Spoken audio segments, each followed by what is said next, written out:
অনেক কষ্ট করে অবশেষে জগদ্ধাত্রী মায়ের দর্শন পেলাম। মুহূর্তের মধ্যেই মনে এক অজানা আনন্দে ভরে উঠল। এই কয়েকটা দিন সত্যি চন্দননগর যেন এক নূতন রূপে সেজে ওঠে। চারিদিকে আলোর রোশনাই, রঙিন আলোয় ভরে ওঠে গোটা শহর।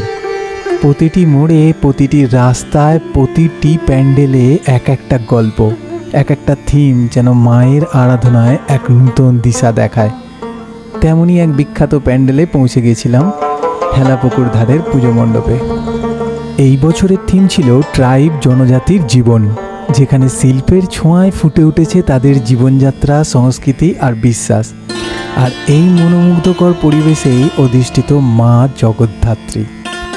এইবার মায়ের রূপ যেন আরও দেবীসুলভ। মায়ের সাজে ব্যবহার হয়েছে হীরার অলঙ্কার।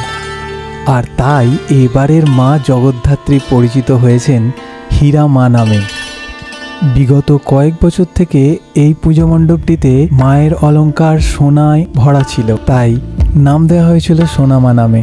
বিগত কয়েক বছর ধরে মা সোনার অলঙ্কারে সাজতেন, কিন্তু এবারে এই হীরার আভায় যেন মা নিজে আলোকিত হয়ে উঠেছেন। তবে একটা জিনিস কখনো বদলায় না চন্দননগরে, যেটা হলো মায়ের এই করুণাময় মুখমণ্ডল। চন্দননগরের মা জগদ্ধাত্রীকে যে নিষ্ঠা আর ভক্তিভরে পুজো করা হয়, সেই আবেগই এই শহরের প্রাণ, এই উৎসবের আসল সৌন্দর্য।